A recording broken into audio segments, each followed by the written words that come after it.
Han surgido revelaciones perturbadoras en la pesquisa criminal sobre el misterioso paradero de Nancy Guthrie.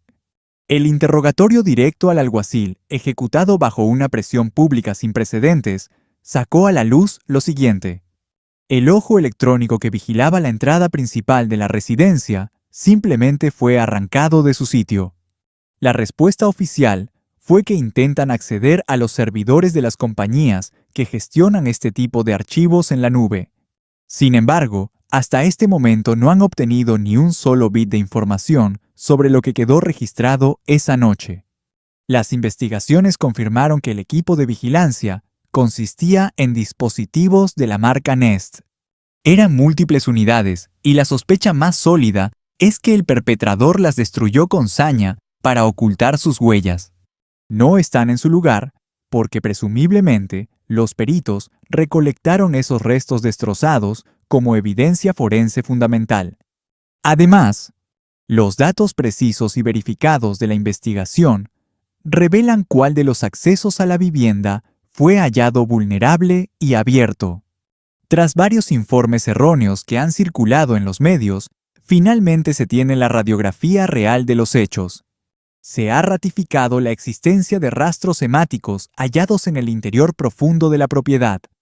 Los medios de comunicación han documentado con imágenes los rastros de sangre localizados en el exterior de la propiedad. Analizaremos esto en breve, junto con los detalles del vehículo que ha sido incautado para una inspección rigurosa. Y es imperativo mencionar que hay un integrante del círculo familiar que está siendo sometido a un escrutinio asfixiante como el principal sospechoso en esta trama. Toda la evidencia recopilada sobre este punto será analizada en los minutos que siguen. Visualicen ahora este escenario, una mujer de 84 años con limitaciones motrices severas. Su propia hija declaró bajo juramento que en sus mejores días su capacidad física apenas le permitía llegar al buzón. La mayoría del tiempo, ni eso podía hacer. Incluso el sheriff afirmó que ella no caminaba ni 50 yardas sola. Esto no es una simple conjetura o una teoría al azar. No estamos hablando de opiniones subjetivas de terceros sin importancia. Son las declaraciones documentadas de las dos personas que mejor conocían la fragilidad física que definía a Nancy Guthrie. Ahora bien, traten de imaginar a esa misma mujer siendo abandonada en su puerta a las 9:48 de la noche, sola y a oscuras. El auto que la llevó se alejó apenas 2 minutos después, y las autoridades insisten en llamar a eso un entorno seguro. Ambos hechos constan en el expediente. Dos realidades contradictorias sobre la misma mujer en una misma noche. Por primera vez, el análisis de la evidencia acumulada revela cada detalle de ese descenso, el margen de 2 minutos, el portón de seguridad bloqueado, las puertas traseras que aparecieron abiertas a la mañana siguiente sin ninguna explicación lógica, el historial clínico de inmovilidad frente a las evidentes inconsistencias en el discurso del sheriff. En la secuencia exacta que dicta la evidencia, llegamos al día 71, sin arrestos ni sospechosos señalados. Mientras tanto, el vehículo que trasladó a Nancy está siendo desmantelado pieza por pieza en un taller especializado. Y esos últimos 2 minutos de supuesta seguridad para Nancy Guthrie siguen siendo la cuestionable versión oficial. Hoy planteamos la interrogante que nadie en la investigación ha querido formular directamente. ¿Qué fue exactamente lo que Tommaso Cion observó antes de pisar el acelerador y marcharse?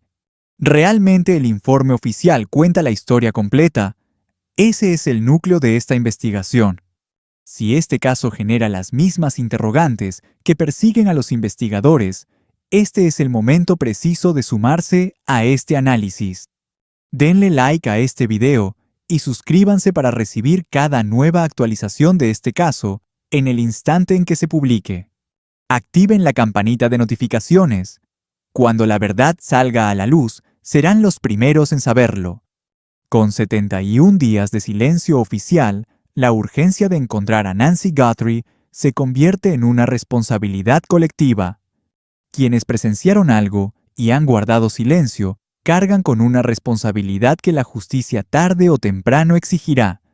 Cualquier persona que posea información, por mínima que parezca, podría ser la pieza que complete este rompecabezas criminal. Nancy Guthrie sigue en algún lugar sin que nadie la haya encontrado.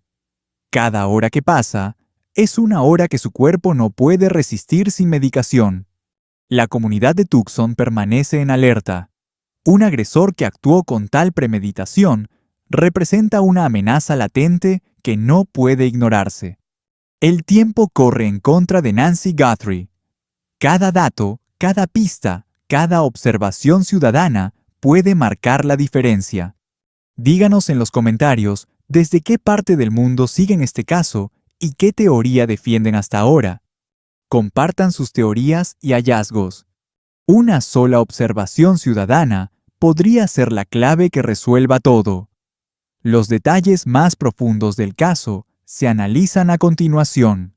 71 días sin arrestos sospechosos ni ubicación confirmada. La pregunta que otros han evadido sin abordar directamente es la que la evidencia enfrenta con total crudeza.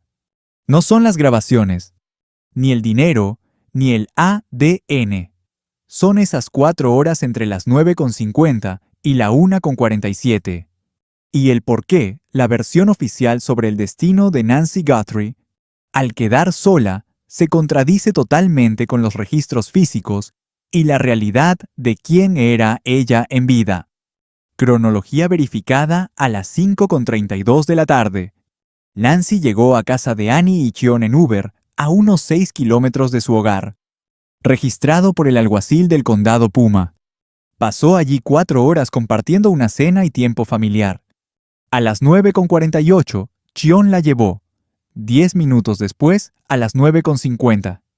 El garaje cerró y el auto partió según confirman las cámaras de los vecinos y registros digitales. 1:47 timbre desconectado. 2:12 de la madrugada. El sensor detectó movimiento. El marcapasos de Nancy pierde conexión y ella se desvanece. Ese vacío de 4 horas es el punto más crítico. En ese tiempo muerto, una mujer con movilidad nula quedó sola en una casa protegida por una reja y una cámara frontal. Un sistema de seguridad que un intruso enmascarado ya había vigilado antes de esa fatídica noche. La versión oficial dice que ella estaba segura. Lo confirmó el alguacil y Chion, pero nadie cuestionó qué condiciones hacían falta para que eso fuera realmente cierto. Para alguien con tales impedimentos físicos, fue abandonada en la oscuridad por un auto que se marchó 2 minutos después de abrirse el garaje. Esa pregunta necesaria no puede seguir sin respuesta. Para asegurar que Nancy estaba a salvo, Chion habría necesitado cumplir uno de estos 3 requisitos fundamentales: acompañarla hasta la puerta y verla entrar a la propiedad con sus propios ojos, observar desde el auto hasta que ella estuviera dentro, o esperar alguna señal de confirmación visual. Un saludo, una luz encendida, o cualquier gesto que indicara que Nancy había logrado ingresar sin problemas. Ninguno de estos escenarios ha sido validado ni descrito con detalle por alguna de las fuentes oficiales involucradas. Lo único comprobado es que su vehículo se alejó apenas 2 minutos después de activarse el portón. Sumemos la reja metálica. Una vecina confirmó en una investigación periodística que la entrada de Nancy tenía una reja de seguridad blindada. Su juicio fue tajante. Con una protección así, es imposible entrar. Nadie podría forzar esa estructura desde el exterior de la vivienda. Una teoría fundamentada apunta a que alguien pudo estar dentro esperando el momento exacto para abrir desde el interior. Una barrera impenetrable que solo puede abrirse por dentro. Una mujer vulnerable y totalmente sola. El alguacil declaró en conferencia que la vida de Nancy corre peligro, y los hechos documentados respaldan esa afirmación. Primero, ella dejó sus medicamentos vitales en la casa. Fármacos que requiere cada 24 horas. Sin ellos el desenlace es fatal. Ya han pasado 72 horas. Esa es la razón por la cual su vida pende de un hilo. O quizás lo dijo porque ahora existen pruebas definitivas. Los informes confirman un hallazgo inquietante. Había rastros de sangre tanto en el interior como en el exterior de la propiedad. La presencia de sangre dentro de la vivienda sugiere un escenario sombrío. Fue capturada contra su voluntad en su propio refugio. El término utilizado por el alguacil en declaraciones previas a los medios fue tajante: se trata de un secuestro en toda regla. El cuadro es desolador: violencia física dentro de las paredes del hogar y un rapto ejecutado con brutalidad. Esa extracción forzosa es la razón principal por la cual se teme que su vida penda de un hilo en este instante. Las evidencias fotográficas de los rastros hemáticos hallados en los alrededores de la propiedad han quedado documentadas y analizadas. La presión de los medios de comunicación ha resultado vital para obtener testimonios y pistas ciudadanas. El alguacil enfatizó que esta colaboración externa es la pieza clave para armar el rompecabezas del crimen. El mensaje es urgente. Si posee cualquier dato, marque al 1-800, llamar al FBI. Ninguna observación es pequeña. El detalle más insignificante puede ser el hilo que desentrañe todo el misterio. La oficina del alguacil reconoce que el apoyo de la comunidad está siendo sumamente productivo para la investigación. Se desconoce qué ropa llevaba puesta al momento de ser arrancada de su casa o el segundo exacto del rapto. No hay certeza de si actuó un solo individuo o varios cómplices. La duda permanece. ¿Existe alguna prueba de vida? El propio alguacil admitió públicamente que el caso es un misterio absoluto. La interrogante que surge de inmediato es si la población civil corre algún peligro real. Su respuesta anterior fue un tanto ambigua y dejó más interrogantes que certezas sobre la seguridad pública. El análisis del lenguaje oficial sugiere que las autoridades intentaban describir un evento fortuito y aislado, ajeno a las estadísticas criminales habituales. No parece que estemos frente a un secuestrador serial, a pesar del horror que ha sufrido la señora Guthrie. Sin embargo, la realidad es ineludible. Hay un agresor suelto que fue capaz de cometer semejante acto. Por ende, no podemos ignorar que la amenaza sigue latente mientras el responsable no esté tras las rejas. El alguacil evitará las afirmaciones apresuradas de Idaho, donde dijeron que no había riesgo, mientras Bryan Kohberger acechaba libremente. A pesar de todo, el ambiente no se siente cargado de esa paranoia colectiva que acompaña a otros casos. No es que el peligro haya desaparecido por completo, pero la percepción del riesgo es distinta en esta ocasión. Se percibe como una amenaza latente, pero no masiva. Cada quien debe evaluar su propia seguridad bajo este contexto. Sobre el robo de tarjetas bancarias u objetos de valor, el alguacil guardó silencio, al igual que sobre la entrada forzada. No obstante, las fuentes confirmaron de manera categórica que los criminales irrumpieron violentamente en el domicilio. El tema del marcapasos es delicado y las autoridades prefieren la discreción, pero los datos revelan una cronología escalofriante. Las fuentes cercanas a la investigación señalan que a las 2 de la mañana se produjo una desconexión crítica del dispositivo. El aparato cardíaco dejó de sincronizarse con el teléfono inteligente y el reloj Apple de la víctima en ese instante. Ese vacío en la transmisión de datos es el punto exacto donde los investigadores sitúan el momento del secuestro. Aunque fue vista por última vez a las 9:45, el rastro digital cuenta otra historia. La policía se enfoca en esa madrugada, cuando el marcapasos dentro del cuerpo de la mujer registró una anomalía fatal. Hablamos de una madre anciana que fue sacada de su hogar justo cuando su equipo médico perdió la conexión. Esa es la ventana temporal que las autoridades están analizando meticulosamente para reconstruir los hechos delictivos. Estos detalles han sido confirmados por fuentes de seguridad interna con conocimiento directo de los avances más recientes del caso. 2 de la mañana, el marcapasos falla y se marca el inicio oficial de la desaparición forzada. La custodia de la propiedad fue entregada nuevamente a los familiares ayer, poco después de las 6 de la tarde. Debemos recordar que esto ocurrió el lunes 2 de febrero, tras las intensas labores de recolección de pruebas. El equipo forense terminó su peritaje y las cintas de restricción fueron retiradas finalmente del lugar de los hechos.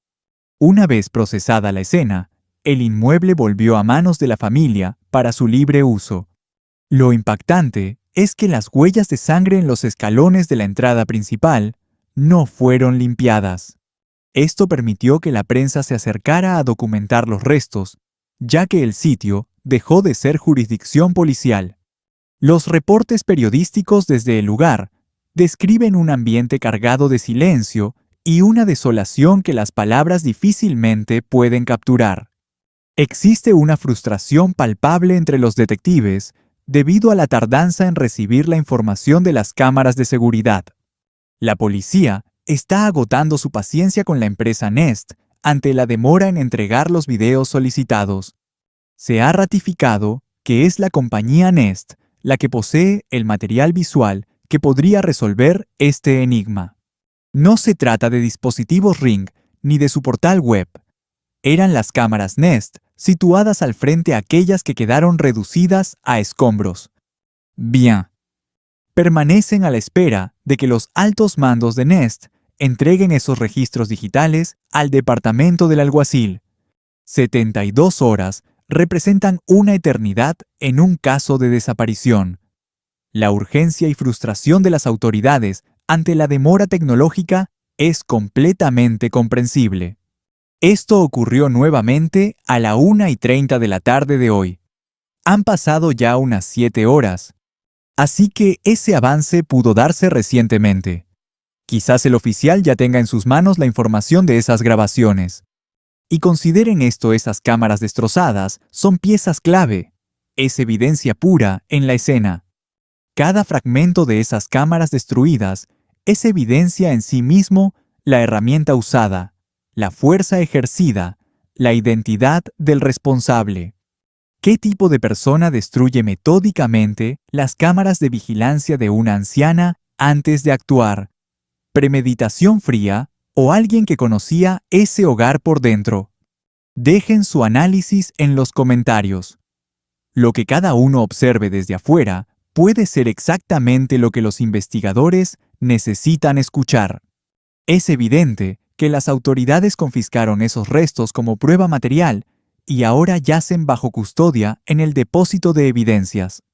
Y debe subrayarse, resulta imposible exagerar la oscuridad absoluta de aquel paraje. Un entorno rural, sin farolas, sumido en sombras a las 9:48. Luego están las puertas traseras del domicilio. Al llegar Annie y Sion a la residencia de Nancy la mañana siguiente, notaron que las entradas posteriores estaban abiertas. Savannah lo relató ante el público. Al principio la familia incluso llegó a pensar que alguna ambulancia se había presentado allí. Raymond Carr, antiguo agente del FBI, lo ratificó durante su reciente intervención en News Nation. El rastro hemático en el pórtico y los escalones frontales confirma que Nancy salió por el frente de la vivienda, no por atrás. Directamente por la entrada principal. Si las puertas traseras estaban abiertas al llegar la familia, pero la sangre indica una salida frontal, la lógica es inquietante. Alguien se infiltró por detrás, forzó la salida de Nancy por el frente y dejó aquel acceso posterior abierto a sus espaldas mientras se retiraba. La incógnita sobre quién conocía ese punto de entrada trasero jamás ha sido respondida de forma oficial ante la prensa. Ese margen de apenas 2 minutos no es una cifra al azar o una abstracción. Se trata de un marcador forense validado por diversas fuentes, contrastado con el deteriorado estado físico de la mujer trasladada. Esto genera una interrogante punzante y específica que aún carece de una explicación coherente. Bob Craigier, quien fuera comandante del equipo SWAT en el condado de Pima, reveló en exclusiva que los peritos que analizan los datos electrónicos de la onda CERV están cruzando meticulosamente las coordenadas, la velocidad y el tiempo. Esos registros digitales detallan el momento preciso en que el auto de Sion se detuvo frente a la casa de Nancy, el tiempo que permaneció inmóvil y el instante exacto de su partida del lugar. La propia computadora del vehículo inmortalizó esa ventana crítica de 2 minutos. Los investigadores poseen ese equipo informático bajo resguardo desde el 2 de febrero. Ahora comparen esos 2 minutos con lo declarado por 2 fuentes directas sobre la movilidad limitada de Nancy. El alguacil Nanos declaró públicamente que Nancy era incapaz de valerse por sí misma para desplazarse de forma independiente. Ni siquiera podía caminar 50 yardas sin ayuda. Su hija confirmó que su madre convivía con dolores físicos devastadores que limitaban cada movimiento. En sus mejores días, quizás llegaba hasta el buzón, pero la mayor parte del tiempo, eso le resultaba imposible. No son meras suposiciones. Son las palabras documentadas del alguacil a cargo y de la propia hija de la víctima.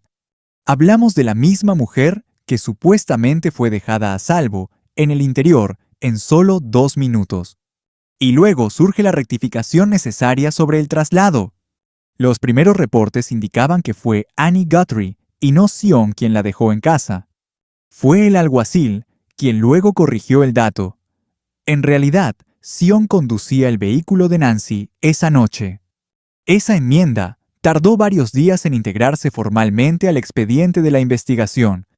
En un secuestro donde cada segundo de la última noche es vital para el análisis forense, confundir la identidad de quien llevó a la víctima a su paradero final no es un simple error administrativo menor.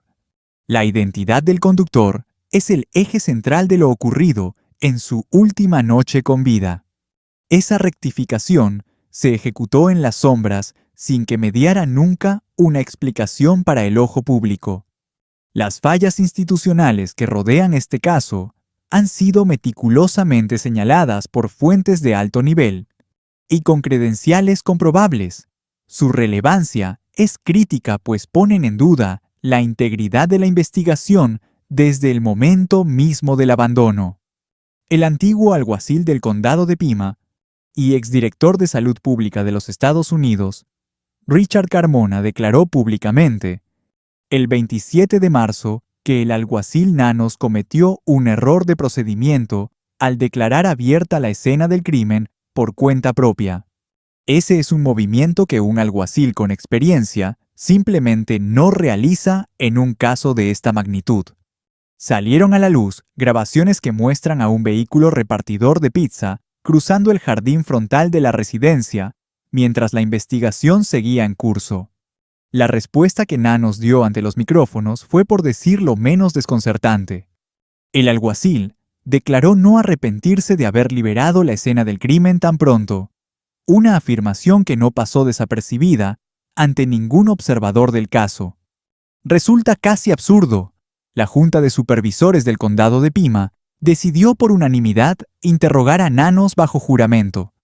Incluso sus propios oficiales emitieron un voto de falta de confianza el 24 de marzo, sumado a la polémica decisión sobre el manejo del ADN. Nanos optó por enviar evidencia biológica mixta a un laboratorio privado en Florida, ignorando el laboratorio forense especializado del FBI, cuyas instalaciones y peritaje habían sido ofrecidos sin costo alguno para el departamento. El laboratorio de Florida calificó la mezcla genética encontrada como un reto técnico considerable y estimó que los resultados definitivos podrían tardar semanas, meses o incluso un año entero. Chetze Moore, la genealogista forense más prestigiosa de la nación, reveló públicamente que el software de desconvolución ya está disponible ahora mismo. Son 2 lecturas opuestas de la misma prueba, una proveniente del laboratorio elegido por Nanos y la otra de la experta en genética más calificada de todo el país. El rastro del comportamiento humano tras la desaparición también ha quedado registrado de forma inquietante. El 3 de febrero, Sion y Annie fueron fotografiados ocultos tras los cristales de una camioneta Honda oscura con los rostros cubiertos. Fue el primer avistamiento público desde que Nancy se desvaneció sin dejar rastro alguno. El 7 de febrero, las autoridades permanecieron en su domicilio por un lapso de casi 3 horas. Se observó el uso de dispositivos de extracción de datos forenses y el retiro de varias cajas. El 10 de febrero, Annie restringió sus redes sociales borrando fotos de Sion. Para el 11 de marzo, se confirmó que la camioneta Honda seguía bajo custodia policial en un taller siendo reensamblada pieza por pieza tras una inspección profunda. Al llegar al día 71, los vehículos siguen sin ser devueltos a sus dueños, un detalle que no pasa desapercibido. Existen 3 fracturas documentadas en el relato oficial, verdades incómodas en el registro público que nadie ha podido conciliar hasta ahora.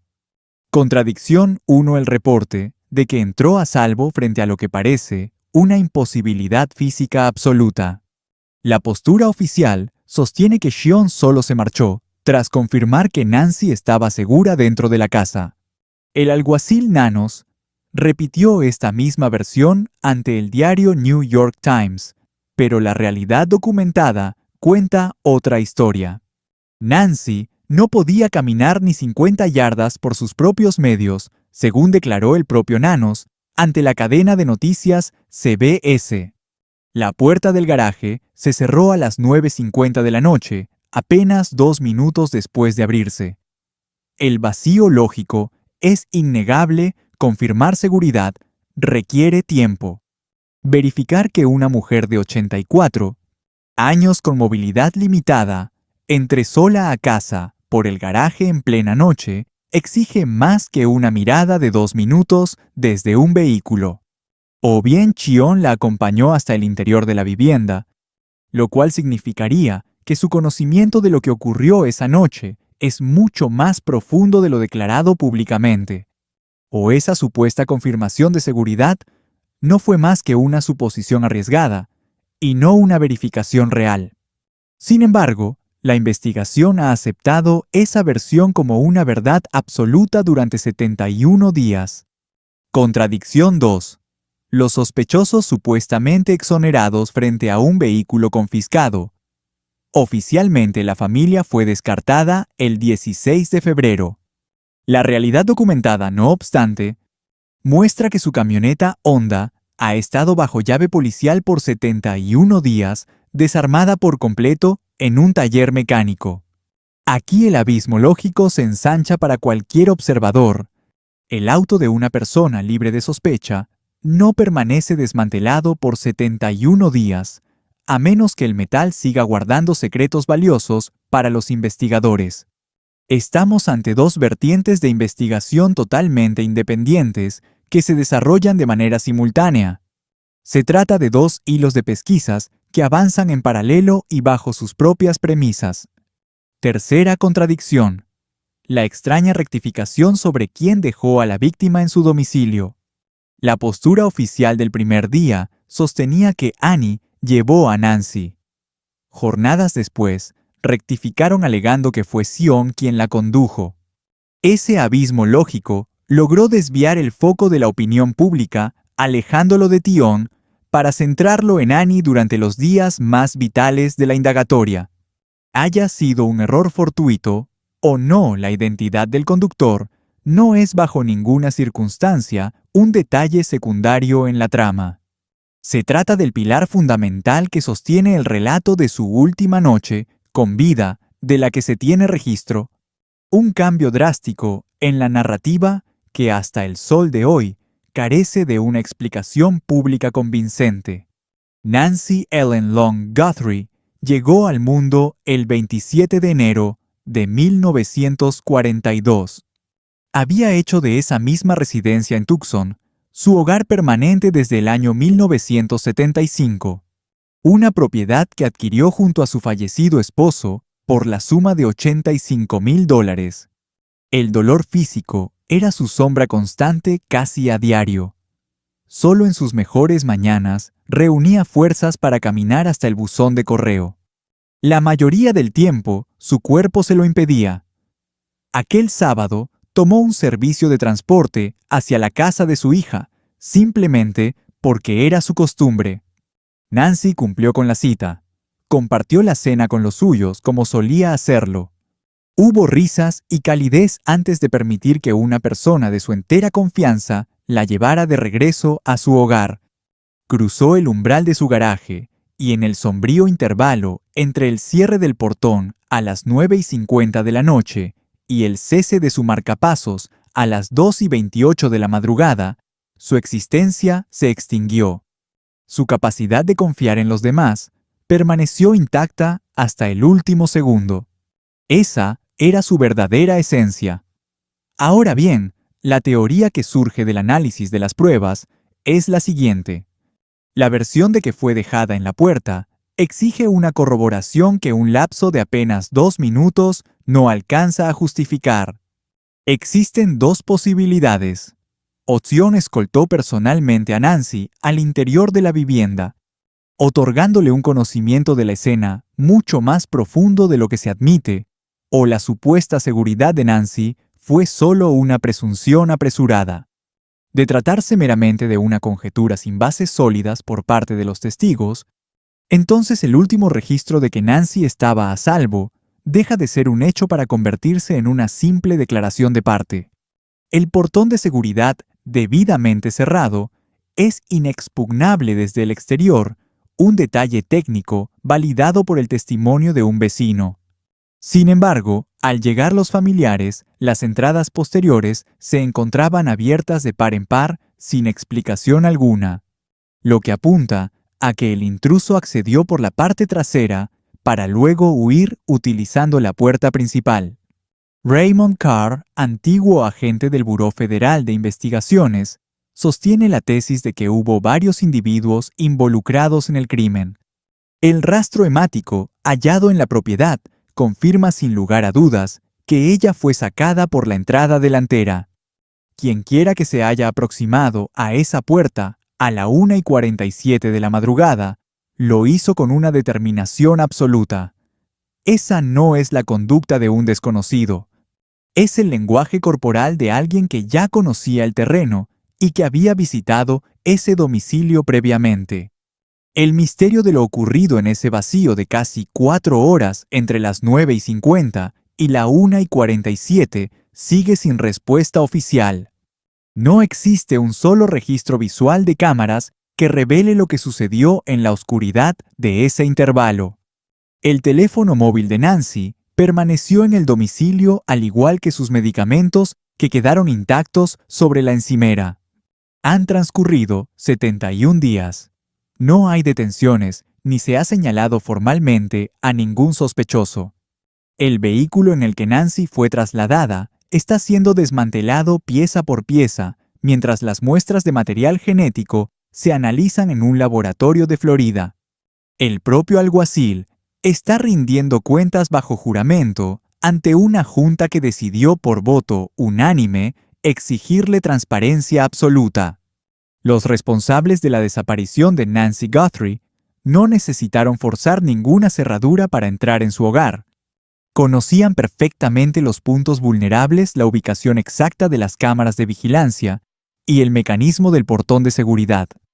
Estaban familiarizados con la entrada trasera e incluso con la disposición de las macetas en el portal. Las grabaciones obtenidas por el buró confirman que estos sujetos ya habían merodeado la propiedad antes del 1 de febrero. Su avance hacia la casa a la 1:47 de la madrugada fue preciso, frío y totalmente carente de dudas. Tal grado de conocimiento no se obtiene en un buscador de Internet. Nace de la cercanía de una familiaridad íntima con el entorno, de pertenecer al círculo cercano, de ser esa clase de individuo a quien una mujer de 84 años de edad le confiaría su regreso a casa un sábado por la noche sin el menor atisbo de sospecha. La confianza fue el arma que abrió la puerta como suele suceder. Cuando la información digital de aquel vehículo Honda salga finalmente a la luz, así será. Cada pieza de este complejo rompecabezas será desglosada con la profundidad que la verdad exige. cada coordenada de geolocalización satelital y cada registro exacto de las entradas y salidas. Cada movimiento de aquel vehículo tras el cierre de la cochera a las 9:50 de la noche será analizado. Seguir de cerca estas actualizaciones puede marcar la diferencia. Deben estar presentes en el instante en que la verdad salga a la luz. Nancy Guthrie sigue sin aparecer. Una mujer de 84 años cuya supervivencia está ligada a un tratamiento médico estrictamente diario.